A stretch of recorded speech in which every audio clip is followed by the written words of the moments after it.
Hello everyone, আসসালামু আলাইকুম। আমি Anjuman Safa. Welcome back to my channel Anjuman Safa's blog. কেমন আছেন সবাই? আশা করছি ভালো আছেন। আলহামদুলিল্লাহ, আমরাও অনেক ভালো আছি। অনেকদিন পর আপনাদের মাঝে ডেইলি লাইফ ব্লগ নিয়ে চলে আসলাম। আজকের ব্লগটা সকাল থেকেই স্টার্ট করছি। এখন আর আপনাদের সাথে আগের মতন ডেইলি লাইফ ব্লগ শেয়ার করতে ইচ্ছে করে না। তার কারণটা একটু পরে বলবো। আজকের আকাশটা কিন্তু সকাল থেকেই মেঘলা মেঘলা। তো ইদানিং একটুখানি বৃষ্টি হয়, আবার একটুখানি রোদ হয়। ওয়েদারের কোনোই ঠিক ঠিকানা নেই। আজকে সকালবেলা ঘুম থেকে উঠেই দেখলাম আকাশটা একটু মেঘলা, হালকা একটু কুয়াশাও মনে হলো। তো যাই হোক, সকালবেলা কাজকর্ম শুরু করে দিয়েছি। আজানের বাবা তাড়াতাড়ি আজকে বের হয়ে যাবে, সেই জন্য এখন তাড়াতাড়ি করে নাস্তাটা বানিয়ে নিব। আর আমি সব সময় চেষ্টা করি ঘরে নাস্তা বানানোর জন্য, কিন্তু যদি কখনো শরীরটা খারাপ থাকে অথবা অনেক সময় মন ভালো না থাকে, তখন একটুখানি অ্যাভয়েড করি বাসার নাস্তাটা। আজকে আমি আলু ভাজি করে নেব রুটির সাথে খাওয়ার জন্য, আর সাথে চা তো থাকবেই, এটা তো আর বলতেই হয় না। আমার কাছে এই আলু ভাজিটা রুটি দিয়ে খেতে খুব ভালো লাগে। এই আলু ভাজিটা একদম ঝরঝরা হবে, আর অত বেশি পানিও দিব না, একদম হালকা সামান্য পানি দেব, জাস্ট হচ্ছে আলুটাকে সেদ্ধ করার জন্য। তো এভাবে করে আমি আলু ভাজিটা করে রুটির সাথে খাই, খুব ভালো লাগে। আমরা সবাই পছন্দ করি, আর আলুটা বেশি পছন্দ করে আজানের বাবা, আজান, আমিও পছন্দ করি, কিন্তু তুলনামূলক একটু কম পছন্দ করি, এই আর কি। আমি হচ্ছে গতকাল রাতে রুটি বানিয়ে রেখেছিলাম তাড়াহুড়ার জন্য, কারণ আজানের বাবাই আমাকে বলেছিল যে সকালবেলা ও তাড়াতাড়ি বের হয়ে যাবে, সকালবেলা উঠে যেতে তাড়াহুড়া করতে না হয়, সেই জন্যই আমি গতকাল রাতে এই রুটিটা বানিয়ে রেখেছিলাম। আপনাদের সাথে একদিন শেয়ার করব যে আমি কিভাবে রুটি ফ্রোজেন করে রাখি। তো আমি আসলে যখন একটু ফ্রি থাকি তখন এই কাজগুলো সেরে রাখি, এতে করে যখন আমার তাড়াহুড়া থাকে তখন আর ঝামেলা হয় না। তো আমার কাছে এটাই মনে হয়।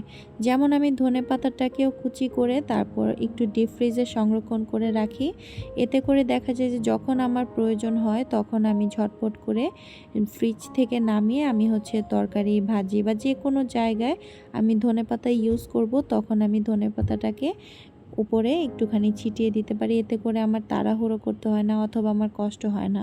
আচ্ছা, আপনাদের সাথে কিন্তু আরেকটা কথা শেয়ার করি, সেটা হচ্ছে আমি কিন্তু এই রুটিগুলো নর্মাল ফ্রিজে রেখেছিলাম, ডিপ ফ্রিজে রাখিনি। কারণ হচ্ছে আমি এটা গতকাল রাতে বানিয়েছি, আর আমি অল্প করে বানিয়েছি, এতে করে আমি যাতে সকালবেলা রুটিগুলো ভেজে তারপরে সকালবেলা নাস্তাটা আমরা সবাই করে ফেলতে পারি, সেই পরিমাণে রুটি বানিয়েছিলাম। তারপরে হচ্ছে একটুখানি বেশি করে গুঁড়ি দিয়ে এই রুটিগুলো একটার উপরে একটা রেখেছি, এতে করে যাতে একটার সাথে রুটি আরেকটা লেগে না যায়। সেই জন্য মনে হচ্ছে যে রুটিতে অনেক বেশি গুঁড়ি হয়েছে, কিন্তু আসলে না, কারণ ফ্রিজে রাখার পর দেখা যায় যে একটার সাথে আরেকটা লেগে যায়, অথবা একটা রুটির সাথে একটা রুটি টান দিতে গেলে আরেকটা রুটি ছিঁড়ে যায়, সেই ঝামেলাটা আর থাকে না।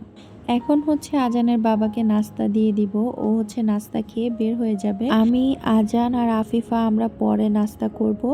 এখন আজানের বাবা নাস্তা করবে, নাস্তার সাথে মোবাইলটাকে দেখতেই হয়।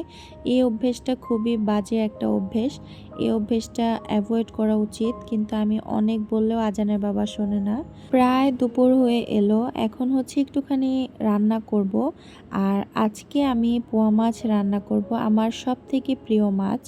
আমার কাছে কিন্তু পোয়া মাছটা খেতে খুবই ভালো লাগে। এটা কিন্তু একদম সাদা পোয়া না, আবার একদম লাল পোয়া না, তো হালকা যে লাল কালার যে পোয়া থাকে ওই পোয়াটাই এটা।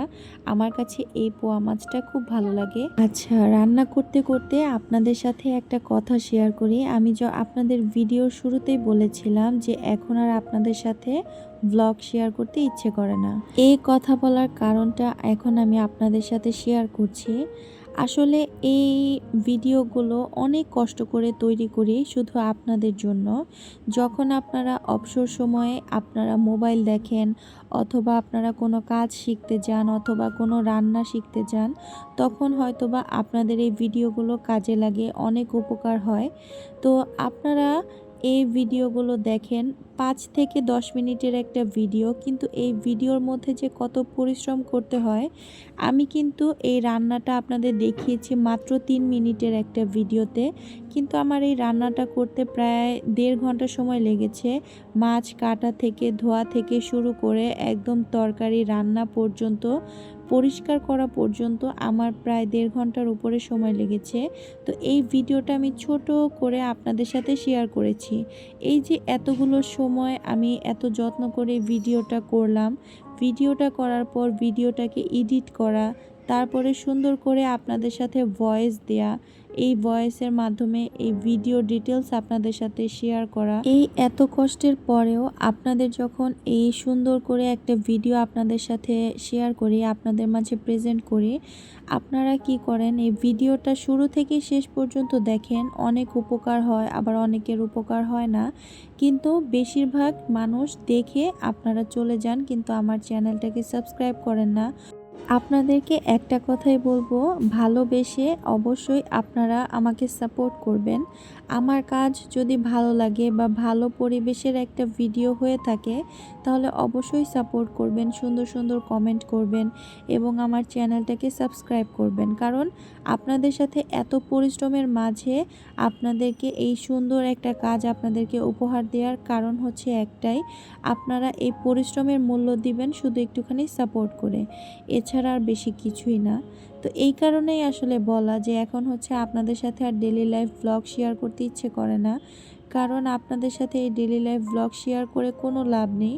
আপনারা ভিডিও দেখেন, আপনারা পুরো ভিডিও শুরু থেকে শেষ পর্যন্ত দেখে আর আমাকে সাপোর্ট করেন না। তো এই কষ্টটাই আসলে থেকে যায়। আপনারা হয়তো বা আমার কষ্টটা যদি আপনারা দেখেন, তাহলে আল্লাহ তাআলা আপনাদের কষ্টটাও দেখবে। এই এত কষ্টের মাঝেও শুধু আপনাদের সাথে শেয়ার করতে ভালো লাগে, তার কারণ আপনাদের সাথে শেয়ার করতে ভালোবাসি। আপনাদেরকে আমার প্রত্যেকটা কাজের অভিজ্ঞতা আপনাদের সাথে শেয়ার করতে ভালোবাসি। আমার এতে করে আপনারাও শিখতে পারবেন, আমারও কিছু উপকার হবে, এছাড়া আর বেশি কিছুই না। যদি ভালো কাজ হয়ে থাকে তাহলে অবশ্যই সাপোর্ট করবেন। যাই হোক, অনেক কথাই বললাম, কথায় যদি কোনো ভুল ত্রুটি থাকে অবশ্যই ক্ষমা সুন্দর দৃষ্টিতে দেখবেন। আসলে এই কথাগুলো বলে একটুখানি হালকা হলাম, ভালো লাগলো। তো যাই হোক, আরেকটা কাজ আপনাদের সাথে শেয়ার করি। এই হচ্ছে আমার কাপকেকের অর্ডারের কাজ। তো আমি যখন কিনা কাপকেকের অর্ডার পাই, তো তখন হয়তো তাড়াহুড়োর মধ্যে কাজ করতে হয়, সেই জন্য আমি এই কাজগুলো আগেই কমপ্লিট করে রাখি। আর এগুলো হচ্ছে কাপের কভারগুলো। তো কভারের উপরে হচ্ছে আমি স্টিকার লাগিয়ে দিচ্ছি। সাথে আমার ছেলে আজান, ও হচ্ছে এই কাজটা করছে। তো ওকে নিয়ে এই কাজগুলো করছি। আর এখানে দেখতেই পাচ্ছেন কতগুলো আমি কভারের উপরে স্টিকার লাগিয়েছি। আপনারা কে কে বলতে পারবেন আমি এখানে কতগুলো কভারের উপরে স্টিকার লাগিয়েছি। তো এই কাজগুলো করতে খুবই ভালো লাগে। আবার অনেক সময় যখন শরীরটা খারাপ থাকে অথবা দুর্বল লাগে, তখন একটুখানি মন চায় না এই কাজটা করি। যাই হোক, এই কাজগুলো এখন করে নিলাম। আর যখন কিনা কেকের অর্ডার আসবে, তখন তাড়াহুড়ো করে কেক বানিয়ে আর এই কাজগুলো করতে অসুবিধা হবে না। তো একবারে এখানে এই সবগুলো কভারের উপরে স্টিকার লাগিয়ে এখন হচ্ছে এগুলো কমপ্লিট করে নিলাম। তো এই কাজগুলো করার পর এখন একটুখানি হালকা লাগছে। আর আপনারা যদি আমার সুন্দর সুন্দর কেক বানানোর ভিডিও দেখতে চান, অথবা আপনারা যদি কেক বানানো শিখতে চান, তাহলে কিন্তু আমার আরেকটা ইউটিউব চ্যানেল আছে। আমার ওই ইউটিউব চ্যানেলের নাম হচ্ছে আঞ্জুমান সাফাস কেক। ওই ইউটিউব চ্যানেলের লিংক আমার এই ভিডিও ডেসক্রিপশন বক্সে দেয়া থাকবে। অবশ্যই আপনারা দেখবেন, ভালো লাগলে চ্যানেলটাকে সাবস্ক্রাইব করে সাথেই থাকবেন। যাই হোক, আমার আজকের ভিডিওটা এই পর্যন্ত। ভিডিওটা ভালো লাগলে লাইক করতে ভুলবেন না এবং আমার চ্যানেলটাকে সাবস্ক্রাইব করে সাথেই থাকবেন। সবাই ভালো থাকবেন, সুস্থ থাকবেন। আল্লাহ হাফিজ। আসসালামু আলাইকুম।